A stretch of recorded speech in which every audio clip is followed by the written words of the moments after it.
How these five elements behave within you will determine just about everything. First thing that we need to do is to start cleansing the five elements. If you have mastery over the elements, you not only have mastery over the body, over the mind, over the very creation. Life will happen in magical ways.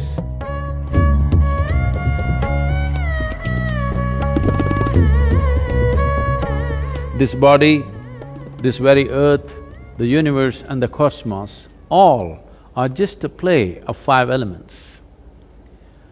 This body's composition is such that 72% of this body is water, approximately 12% is earth, 6% is air, 4% is fire, and the rest is space or akash. How these five elements behave within you will determine just about everything. Bhuta means element. Bhuta Shuddhi means to become free from the taint of elements or to cleanse the element. It means to become free from the physical nature. Right now, the physiological and the psychological processes are having a complete grip over most human beings. What we call as our physiology is something that we accumulated. What we call as our psychological process, the whole content for this is also accumulated in the form of impressions. Between these two, who you are or existentially what is the nature of your being is completely missed. If one wants to access dimensions which are not yet in your experience, first thing that we need to do is to start cleansing the five elements so that in the purity of the elements, you distinctly know the difference between what is physical, what is psychological and what is existential.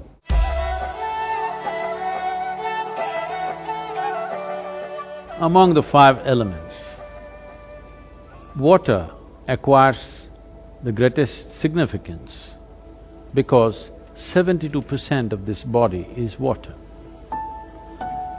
If we take sufficient care about the water that we consume, not just in terms of its purity, it being bacteria-free and those kind of things, but the way the water is kept, in what kind of container you keep it, how you keep it, how you touch it, how you approach it. Because there is substantial scientific evidence today to show you that a thought, an emotion, a touch, these things can change the molecular structure of the water and can greatly alter the way water behaves within your system. So, one needs to understand, you are not dealing with a commodity, you are dealing with life-making material. Water is life.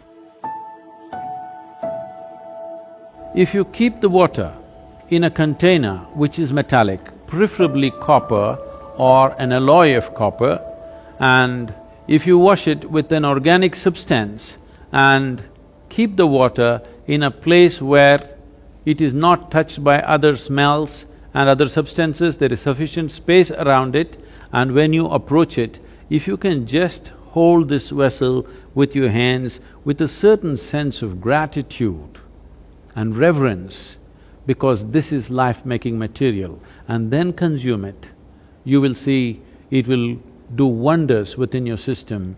Healthfulness and equanimity will be a natural consequence of this.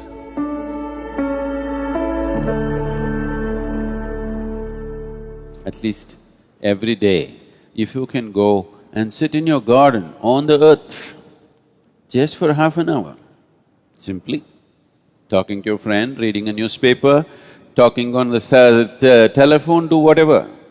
Or if you can sit quietly, it's best. Just half an hour, you sit in your garden on the ground, you will see your health situation will change dramatically. I'm only talking about health because that's a tangible thing you can see. Other things are happening, but you may not be able to notice it. Many other processes are happening. So as far as possible, try to settle down on the floor. Those of you who have very unstable bodies, that is, you tend to fall sick very easily and, constantly those kind of things. If you just get off your cot and sleep on the floor, you will see it'll make a big difference. Just that much. Just maybe 18 inches away you are, just get 18 inches closer. You will see it'll make a big difference in terms of reorganizing the system.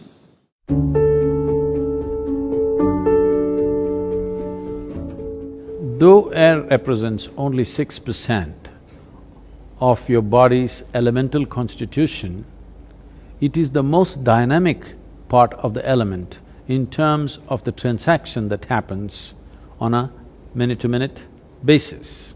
What kind of air you breathe is definitely important and that's well known, but how you breathe and how consciously you breathe is equally important. Especially those of you who are living in large cities, take a walk in the park, along the lake or the river or whatever is available to you. Something natural to be in touch with nature and to do something where breath will be in a dynamic state. This is not just for aerobic exercise, because constant exchange of air is happening from within and without, and the very intelligence in the body will take care of this, that when it senses the air is pure and alive, the way the body breathes is different. So if you remain in pure air, it's important that you bring breath to a dynamic state with a certain activity. You don't have to do too vigorous an activity, just enough to see that you're breathing deep enough, slightly deeper than normal is happening to you for a period of time. But on a daily basis, if you're not able to take yourself out within the house, you can do a simple yogic practice called Nadi Shuddhi to cleanse the breath.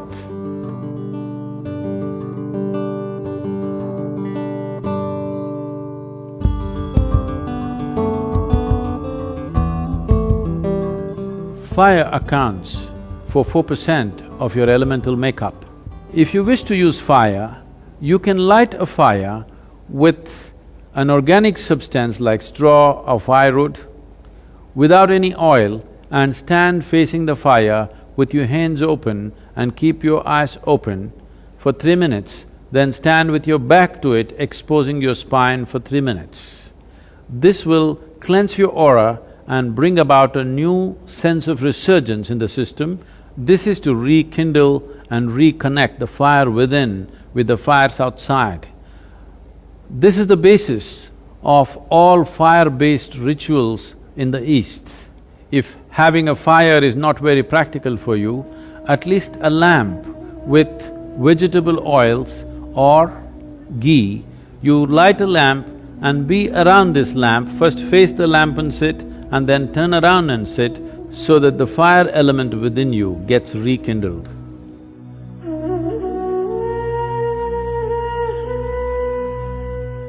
The fifth and the most expansive dimension of the elemental composition is Akash or etheric space. This has a certain intelligence.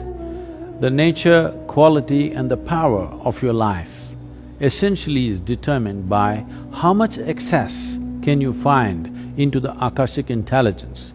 As I said, this is an expansive part of the elemental composition. That means there is no limit. There is only that much water, there is only that much air, that much earth and that much fire. But the Akashic dimension is a limitless possibility. If you find excess in a limitless manner, both your perception and intelligence can grow. One simple process you can do to find more access to Akash or the Akashic intelligence is, after sunrise, before the sun crosses a 30-degree angle, look up at the sky once and bow down to Akash for holding you and this planet in place. After the sun crosses 30 degrees, sometime during the day, any time, look up and bow down again. After the sunset, within the 40 minutes after sunset, look up at the sky and once again bow down. You are not bowing to any imaginary gods up there, just to the etheric space around us, which is holding everything that we are in place.